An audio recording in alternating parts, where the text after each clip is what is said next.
we'll be sharing a copy of the recording with everyone within the next day or two.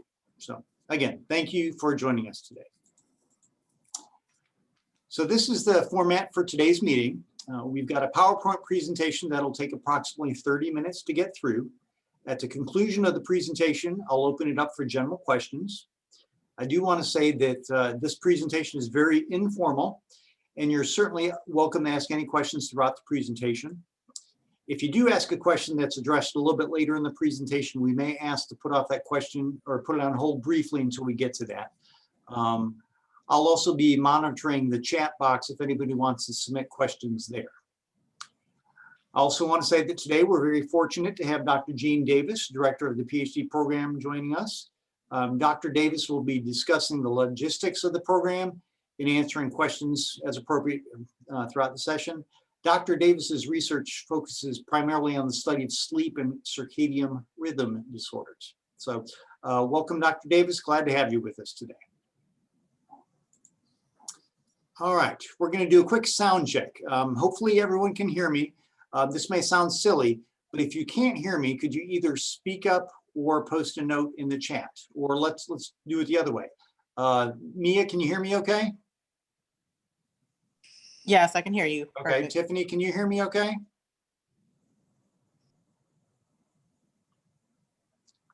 Tiffany, can you hear me?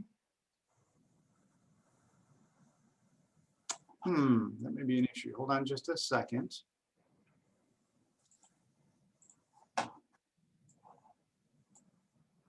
Bear with me just a minute here.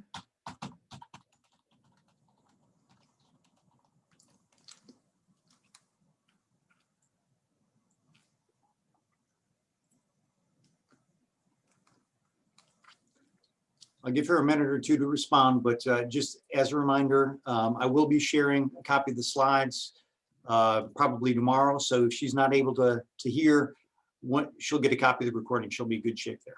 Okay. All right. Well, thank you. Let's move on. So here's an agenda for today's session. Some of the topics that we cover are going to be true across all PhD programs, and some are going to be specific to the USC College of Nursing. Again, I want to say this presentation is informal, and you're certainly welcome to ask questions at any point throughout the presentation. Before we get into it, I want to see if anybody has any specific questions before we get started. And then when we get to the appropriate part of the presentation, we'll certainly make sure that we address those questions at that point. So does anybody have any questions before we get started?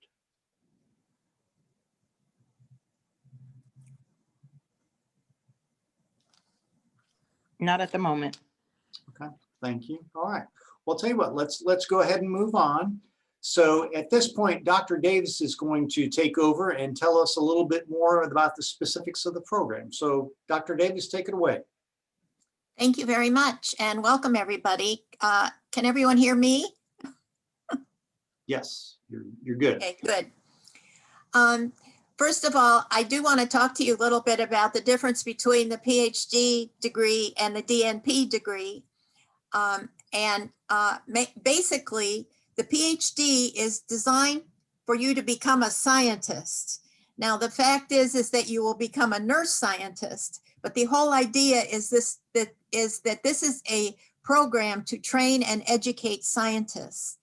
And you can end up with research careers in academia and different clinical settings. Today, a lot of hospitals hire nurse scientists to run research clinically. There's a lot of government positions, and there's also positions in industry such as pharmacy. But I want to really emphasize that this is a scientific career. The DNP is much more practice focused, and the types of work you do in the DNP program is more process improvement types of things that are really important clinically. So a lot of clinical practitioners, different types of leaders within nursing, and to take a leadership role in practice is really the focus of the DNP. Thank you. So who should get a PhD? Well, basically, if you're interested in becoming a scientist, yes, you should get a PhD. In our particular program, you have to have at least a Bachelor of Science in nursing. A master's in nursing or a DNP in nursing is also acceptable, as well as a master's in another field if you have a BSN in nursing. We expect mostly at this level, there's lots of reading, lots of writing papers, and lots of research. That's what you'll be doing.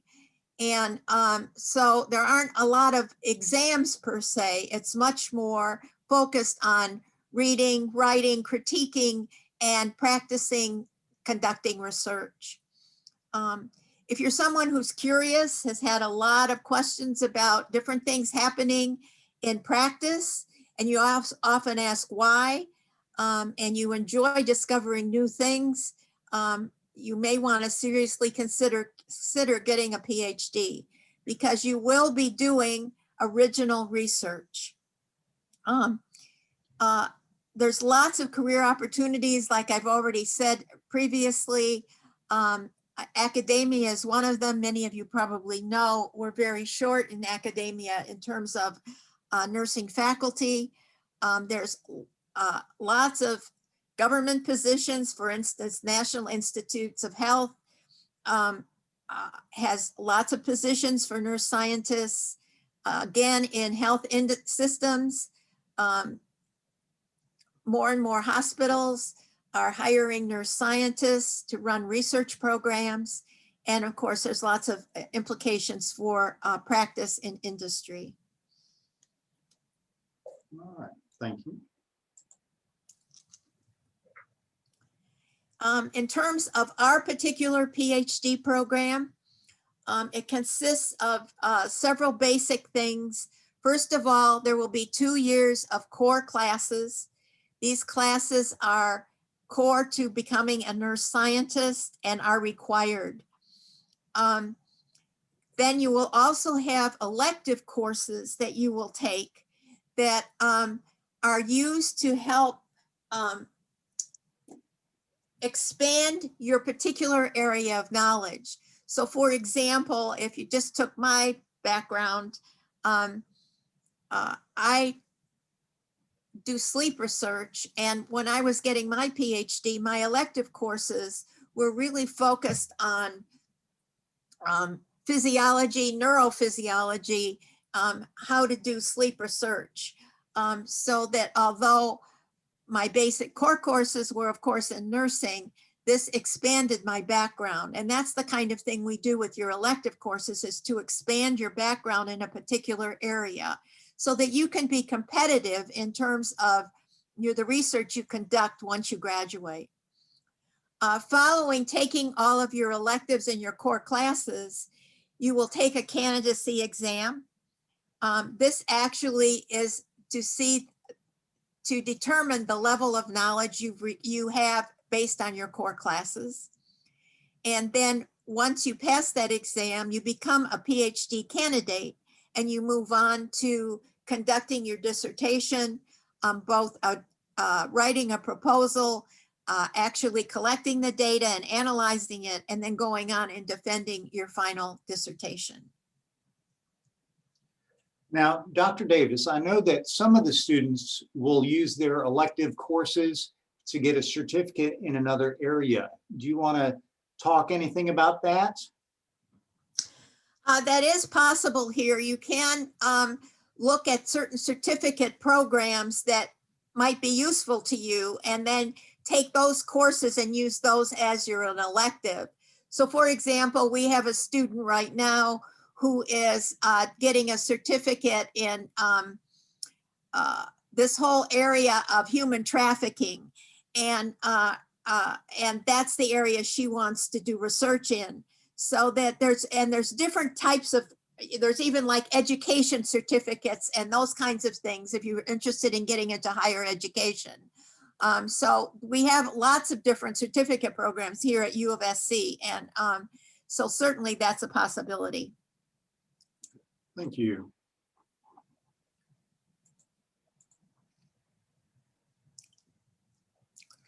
So why come to U of SC? Well, first of all, we have a very unique program and that it's considered to be an executive style delivery. This means that instead of coming to classes every week, 3 or 4 days out of the week, we offer our classes once a month.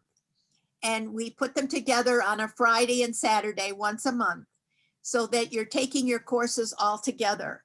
And then on the weeks that you're not in class, you have online learning, all kinds of discussion groups, different kinds of papers, readings, that kind of thing to do.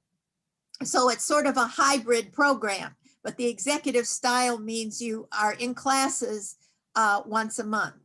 The nice thing about that is that you'd still get to interact with your colleagues, the people in your class. You get to bond with them, and it's just allows you to work full-time or part-time, and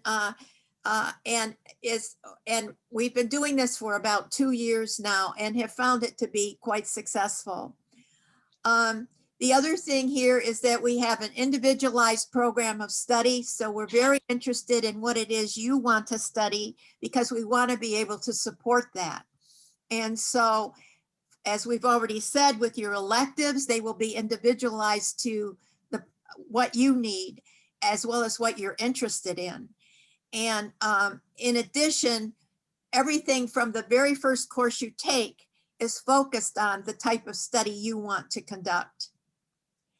We also have a faculty mentorship program, and that is you will be assigned a faculty researcher when you are admitted to the program, and you will be working with that mentor with their research as well as you move forward with your own research, so that you get a lot of experience conducting research right from the get-go. You're not just in class, but you're also busy conducting research. And married to that is the fact that we pay your tuition for the first 2 years. And we expect that this will continue for the class beginning in 2021. So that your tuition for those core courses that you're taking, that core group in the first 2 years is fully funded. And in terms of funding also, we will be having you submit different fellowships, both internally here at the university. There's also a lot of fellowships available through the different nursing societies and professional societies particularly, and also through NIH. And you will have all those opportunities to get additional funding, and we will be supporting you and assisting you in obtaining that funding. I guess the other thing that I missed here is that the opportunity for interdepartmental research goes along with this, in that we have opportunities for you to conduct research with people from other fields, such as public health, sociology, just as examples, psychology, so that you have an opportunity to conduct research, not just within nursing, but within other fields. And I think that's it. Now, Dr. Davis, you mentioned for the executive style format, they're on campus 1 weekend a month. What do they do between those sessions? Well, we have every course is online on Blackboard. That's the learning management system we use here. And every course has modules for every week as to what's expected and what's to be done, what the objectives are. So you would go on to Blackboard, and there are discussion groups as an example. There are readings that would have to be done. Sometimes there's written papers that have to be done or written and also submitted. There may be assignments of various types, like some of our statistics courses have different problems you have to do and submit. So there's different assignments throughout those weeks. And it just depends on the course and the week. Okay. All right. Thank you. All right. I realize we've covered a good bit of academic information. So before we move on, wanted to give the opportunity for a couple questions, if anybody had questions. I do. Can you hear me? Yes, go ahead. So with the weekend course, can you tell me about the length of time? Is it is it the entire day on that Friday and Saturday, or can you expand a little bit more on that? Yes, it's usually all day Friday from about 8:30 in the morning until 4 o'clock in the afternoon. And then it's the morning of Saturday. And you will be, in terms of your core courses, you will be taking 2 courses a term. Usually, some people take 3. Again, that's individualized. But if you take the 2 core courses that are offered each term, then you would be in those courses, both of those courses, that Friday and Saturday. Does that help answer your question? Yes, ma'am, it does. Okay. Thank you. Sure, you're welcome. And I know that for the folks that come in from out of town, they often on those weekends will go out together as a group on Friday night and try to bond or do homework together, that sort of thing. So that's another neat way to bond with some of your colleagues. So good. Any other questions about the academic portion before we kind of move on?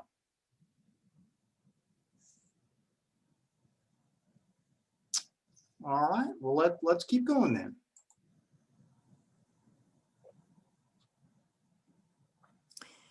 So what are our research strengths here at U of SC? We actually have several. One is our signature science, which is, we have a cancer survivorship center here. So we do a lot of studies in cancer survivors.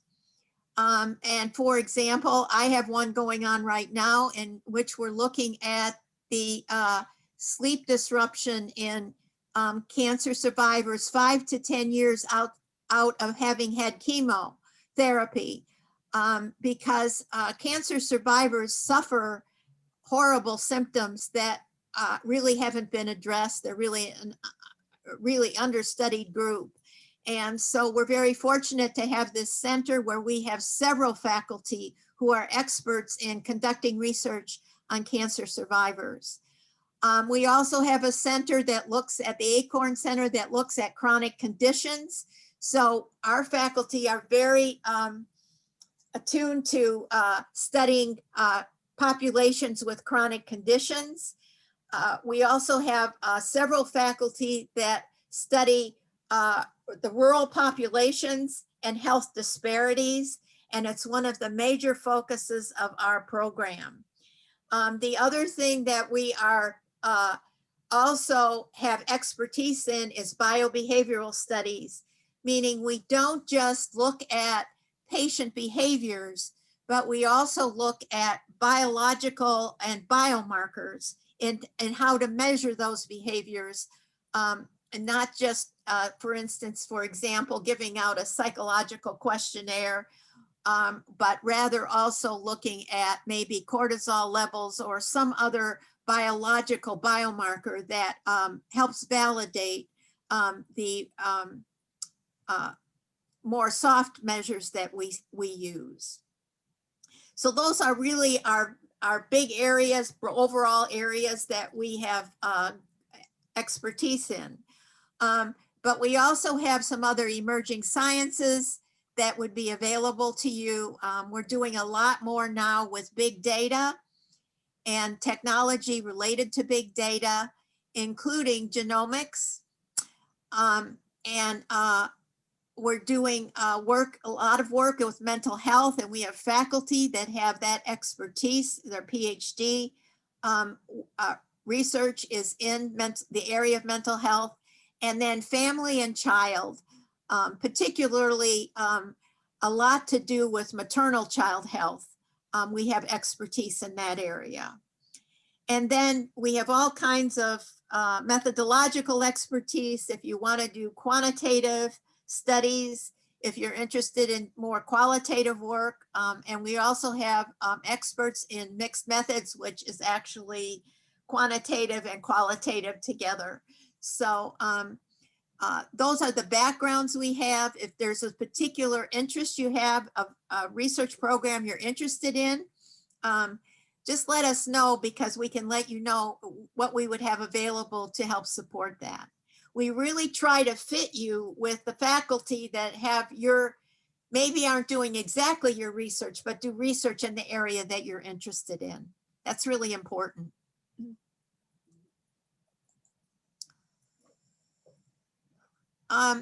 So I already talked about some of these centers. The Cancer Survivorship Center is available to you. You also can work with people in that center to get additional experience. The same goes for the Center for Chronic Care Outcomes. Both of these are research centers. There is a Center for Nursing Leadership, and we also have a simulation lab. And all of these would be available if, for instance, you wanted to collect a certain type of data. These are centers that would be very useful to you, and you certainly will have access to them. All right, thank you very much, Dr. Davis. This is kind of the conclusion of the academic portion of the presentation before we get into the admissions part. So before we move on, I wanted to see if anybody else had any questions about anything that's been addressed so far.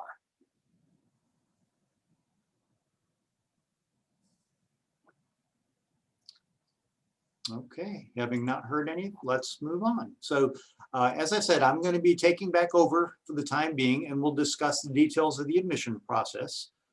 As mentioned previously, we admit students who have a BSN, MSN, DNP, or a master's degree in a different field. We're looking for candidates who have at least a 3.0 GPA across all their coursework.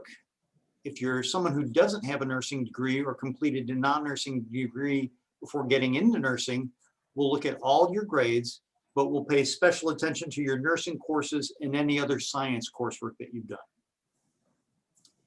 You need to have a current unencumbered nursing license. It's important to note here that some of the state boards of nursing recently imposed restrictions for the delivery of online courses. Actually, because you are doing a quote hybrid program, that gives you some flexibility, and we can admit students from states that might not be able to be admitted for our strictly online programs. Applicants also need to submit GRE scores. Scores must be taken within the last 5 years. Typically, we're looking for a composite score of at least 300, but there is some flexibility with that. Anyone who already has a DNP does not need to submit GRE scores. Finally, everyone who satisfies the requirements listed above and looks like an attractive candidate will be offered an opportunity for an interview. Typically, the interviews are conducted either via Zoom or Microsoft Teams. For the application process, there's an online application that's submitted through the graduate school. The application includes a goal statement and a current copy of your CV or resume, as well as your nursing license. You'll need to include 3 recommendations from someone who's doctorally prepared in the healthcare field. When you complete the application, you'll list the name and email address for these individuals, and they'll receive an electronic recommendation form that they will complete and submit online. So you do not need to physically collect any letters of recommendation from anyone.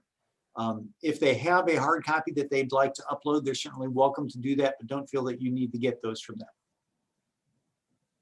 We also need to receive copies of all transcripts from anywhere that you receive college credit. This could even be as far back as high school when you were doing a dual enrollment class, your undergraduate classes, graduate courses, or even if you just took one class somewhere during the summer. We can use unofficial copies of your transcripts for the application review process. If you're admitted, we'll need to get official copies of all transcripts. As previously mentioned, you'll need to submit GRE scores. You can upload the unofficial copies with your application. If you're admitted, we'll need the official copies at that point. The school code for USC is 5818. Most of these items can be uploaded with your application, and many will actually need to be uploaded before you're able to submit it. We also need to have all required documents, in other words, transcripts, license recommendations, etc., before your application can be sent to the department for review. After you submit your application, you'll be able to log back in to see what items have arrived and been processed. We do encourage you to submit your application and all required materials well before the deadline. Our PhD program admits students every fall semester. The priority application deadline is March 1st, but we'll continue receiving applications until May 1st. Again, we do encourage you to submit everything prior to the deadline. And when you submit your application could affect the funding availability. All right. Any questions about the application process before we move on?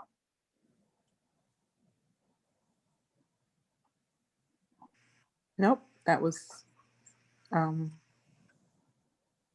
easy to understand. Good, good. All right, thank you.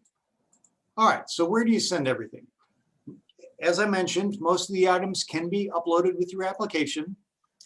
Any official items that you're sending, for example, transcripts, those can either be sent to the email address listed here, or some schools don't email, they'll only send them through the postal service. You can use that address there. After you submit your application, any additional items that you'd like to add, like some people will update their resume or things like that, you could send that to the email address listed there. Please be aware, it can take up to a week or more for some of your application materials to be processed. I'll say it tends to take longer closer to the application deadline. That's another reason we encourage you to submit those prior to the application deadline. And we'll let you know when your application is complete and gets sent to the department for review. All right, now it's time for questions. Dr. Davis, do you have anything additional you'd like to add before we open it up for questions? No, I don't think so. I'm happy to answer any questions I can. Okay, great, thank you. All right, Mia or Tiffany, what kind of questions do you have?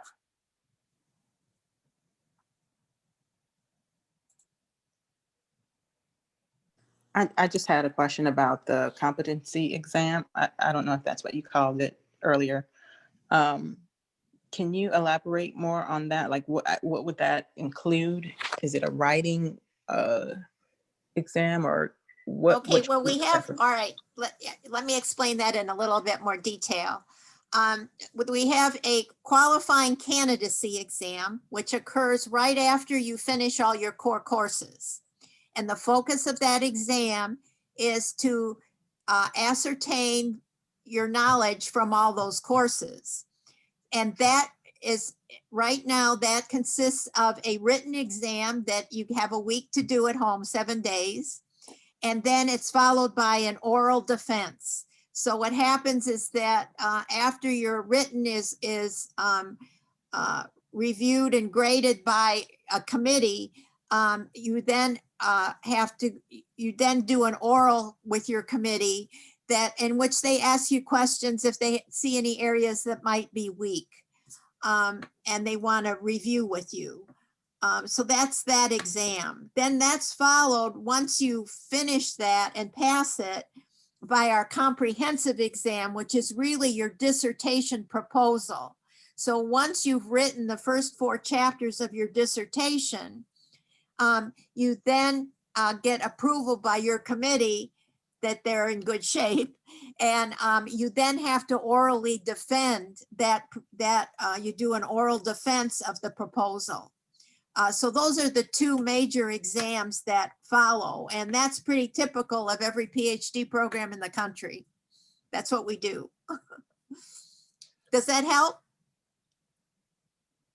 Yes, ma'am, it did. Thank you. Okay. Uh-huh. Dr. Davis, do you want to explain maybe a little bit more about the committee? And is there an opportunity to include people outside of the university? Yes, actually, right now it's 2 different committees. You have for your qualifying exam, which is at the end of the coursework, you have people that are faculty just from our school. And there'll be 3. It's just 3 committee members. But for the dissertation, you get to select the members of your dissertation committee. And at least one of them has to be somebody from outside the school. So that usually that's somebody with expertise in the area you're interested in studying, who's well-known someplace else, usually in the country.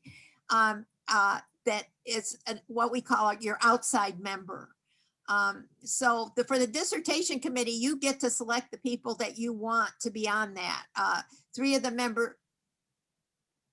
of the members, I guess, I forget now, 2 or 3 of the members have to be from the college, but the outside member then is somebody from the outside. Thank you. Any other questions, Mia, before we move on? Nope, that's all I had. Okay. All right. So I've included some links here that I thought might be helpful. The first one is simply the link to the graduate school application. The second one there is to our PhD website. And then the final one is the FAQ page, and that answers a lot of generic questions. So if you haven't checked those out, I encourage you to look at those. Did want to include both Dr. Davis's email address there as well as my contact information.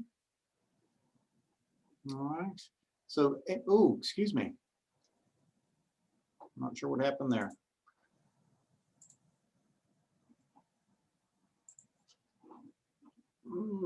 Sorry.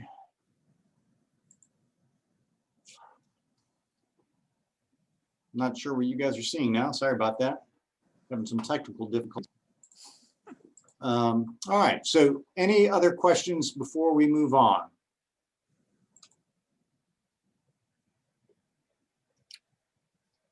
All right. Well, Mia, thank you very much for joining us today. It looks like Tiffany bowed out a few minutes ago. Dr. Davis, do you have any closing thoughts you'd like to share before we leave today? Just that if you have any questions at all as you're considering all of this, please let us know. We're happy to answer any questions that come up and help you in any way. And we're very pleased you're interested in the program. All right. Well, again, Mia, thank you very much for joining us today. You should be getting the copy of the presentation by tomorrow. And again, we'll be watching for your application. If you have any other questions along the way, don't hesitate to reach back out. Thank you very much. You have a good afternoon. You too. Thank you.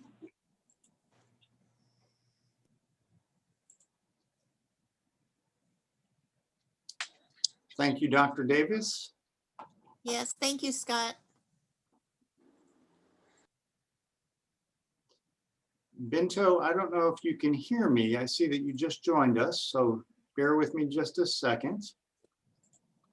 Yes, I can hear you. Hello. Oh, okay. Well, unfortunately, I saw that you tried logging on earlier. We just finished the presentation.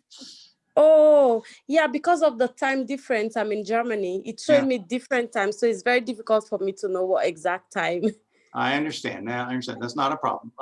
But what we'll do